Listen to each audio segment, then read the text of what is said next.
Hello everyone, welcome to Venom Guidance. This is Dr. Anuja Sharma, and in this video we're going to talk about UV visible spectroscopy. Now UV visible spectroscopy refers to absorption or reflectance spectroscopy in the ultraviolet, that is the UV region, and the adjacent visible spectral regions.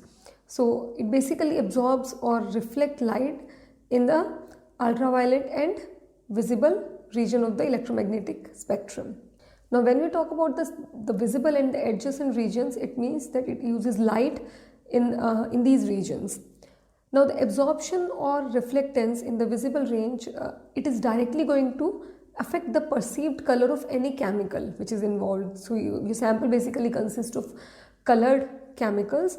So the absorption or reflectance in the visible range is going to affect the perceived color of that particular chemical.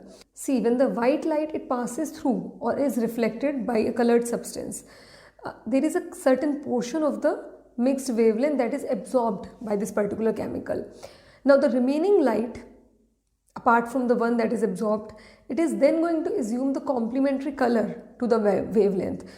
Now before we move any further, let's talk about the electromagnetic spectrum. Now the visible spectrum, it's just a small part of the total radiation spectrum. The electromagnetic spectrum ranges from a very short wavelength like gamma rays and X-rays, which have very short wavelength, to very long wavelengths like microwaves and radio waves, and in between lies the UV rays, the infrared rays and the visible spectrum. So from this particular image you can see the different important regions of the spectrum, and you can also see the inverse relationship between wavelength and frequency and also the inverse relationship between wavelength and energy. Now let's talk about the principle of UV visible absorption or UV visible spectroscopy. See, the spectroscopy is based on the interaction between a radiation and matter, and the principle of UV visible spectroscopy, it is based on the absorption of ultraviolet light or visible light by a particular chemical compound or by a particular compound, which results in the production of a distinct spectra. As we have talked, this is the general principle of any kind of spectroscopy. Now when the matter absorbs the light, it basically undergoes excitation and de-excitation, which results in the production of spectrum. Now in case of any matter or any atom or molecule, they contains both bonding and non-bonding electrons. So when the matter absorb energy in the form of UV or visible light, these non-bonding electrons, they basically they get excited and they move to a higher anti-bonding molecular orbitals. So it is basically excitation which leads to the movement of the electrons from one orbit to another orbit. Now this means they basically jump from a ground state, an energy state with a relatively small amount of energy, a ground state, to an excited state, an energy state which has a large amount of energy associated with it. That's why it's called an excited state. Also, one important point to keep in mind is that whatever the difference is between the energies of this ground state and the excited state of the electron, this is always equal to the amount of radiation which is absorbed by the molecule or by the matter. Now also, as I told you, that the energy is inversely proportional to wavelength. So the more easily the electrons are excited, that means the lower the energy gap between the two states between which the electron is jumping, the longer the wavelength of the light it can absorb, as they are inversely proportional. Now the instrument which is used to measure these or analyze these interactions is UV visible spectrophotometer or UV visible spectrometer. Now this instrument, it basically measures the absorption or transmission of light as it passes through a medium or through a sample, and that is done as a function of wavelength or frequency. In this case it is done as a function of wavelength. So it basically measures the intensity of light after it has passed through the sample, and it compares it with the intensity of light before it has passed through the sample. So before and after comparison is done, and the ratio that is obtained is called the transmittance, and it is usually represented as a percentage.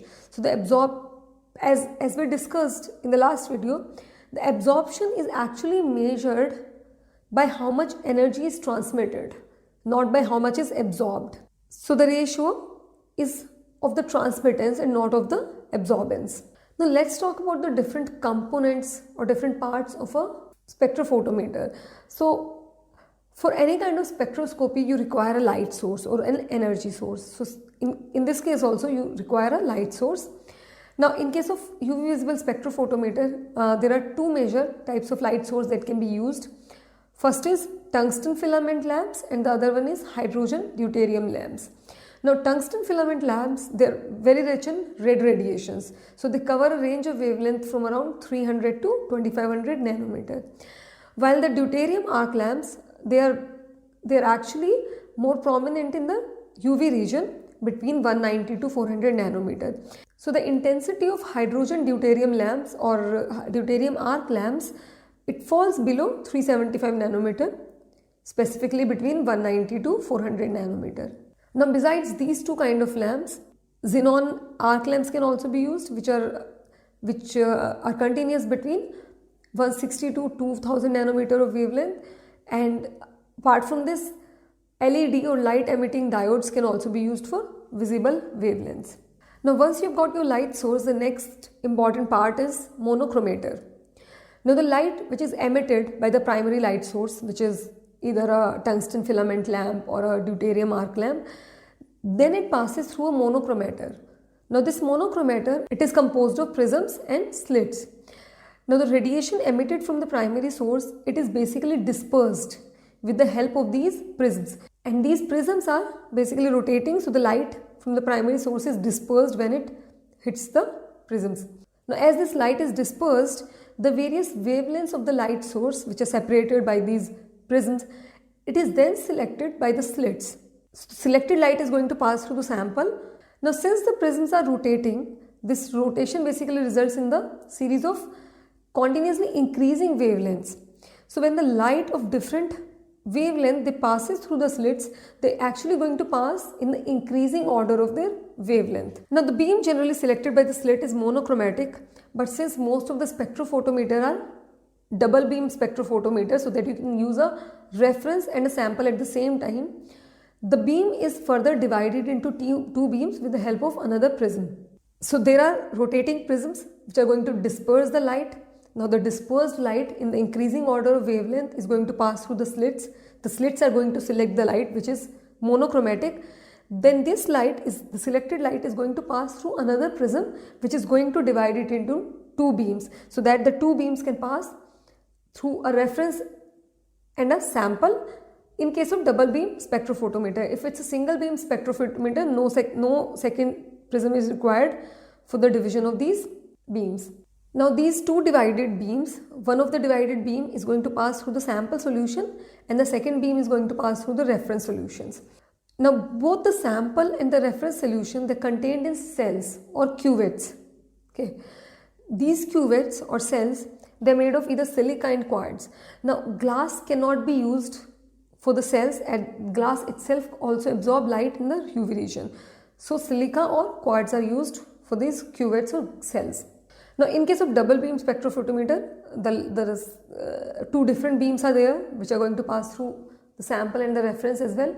In case of single beam spectrophotometer, you'll have to take two readings, one for the sample and another one for the reference. Now once the light has passed through the sample and the reference, it is going to pass through a detector. Okay. Now in case of UV visible spectrophotometer, the most common detector which is used is photomultiplier tube. Now this photomultiplier tube, it consists of a photoemissive cathode, which is basically a cathode that releases electrons when it is hit by the radiation photons or the light. Then there is multiple diodes. Now multiple diodes are the device which is going to emit multiple electrons for each striking electron. Okay, so the photons or the light is going to hit the cathode and the cathode is going to release the electrons. Now these, for every single electron, the multiple diodes are going to release or emit multiple electrons. And then after this we have an anode.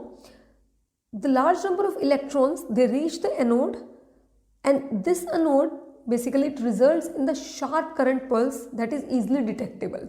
So the electrons that passes through the anode, they are converted into a sharp current pulse or sharp electric pulse which can be easily detected. Now some double beam instruments, they have two detectors. So the sample and the reference beam, they are going to be measured at the same time. They are going to pass through two different detectors. However, there are some instruments in which there is only one detector. So the two beams, one from the reference and one from the sample, they are going to pass through a beam chopper. So the beam chopper is going to block one beam, and only one beam at a time is going to pass through the detector. So the detector is going to alternate between measuring the sample beam and the reference beam. Now the final thing that you have is the recording device. Now most of the time detector is coupled to a pen recorder which is connected to a computer. So the computer is going to store all the data which is generated by the detector, and the computer is going to convert all this data which is obtained from the detector into a spectrum of your desired compound or whatever sample you have. Now the reference beam intensity is taken as 100% transmission or 0% absorbance, and the measurement which is done is displayed as the ratio of the two beam intensities, ratio of the sample with the reference. Now you can either obtain a complete spectrum of the absorption at all the wavelengths of your interest, which is done using more sophisticated kind of spectrophotometer. In case of simple instruments or simple spectrophotometer, you can basically measure the absorption or transmittance at one wavelength at a time, and then you can compile this whole into a spectrum using an operator. Now before we end this video, let's talk about some of the applications of UV visible spectroscopy.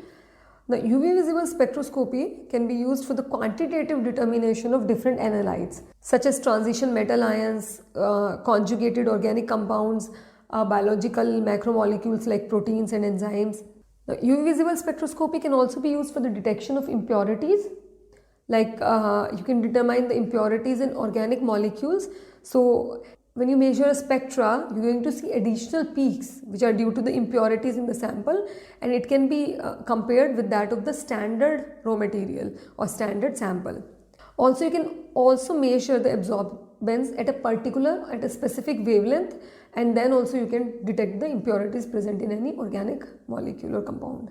The UV visible spectroscopy can also be used to detect the presence or absence of a functional group in the compound, because absence of a band at a particular wavelength or presence of a band at a particular wavelength is going to determine if that particular group is present or absent. Also, you can measure the molecular weights of compound using UV visible spectroscopy by preparing the suitable derivatives of these compounds. UV spectrophotometer is also used as a detector in HPLC. Now kinetics of a reaction can also be studied using UV spectroscopy. So you can basically pass the UV radiation through the reaction cell, and you can see the change in absorbance as the reaction is moving forward.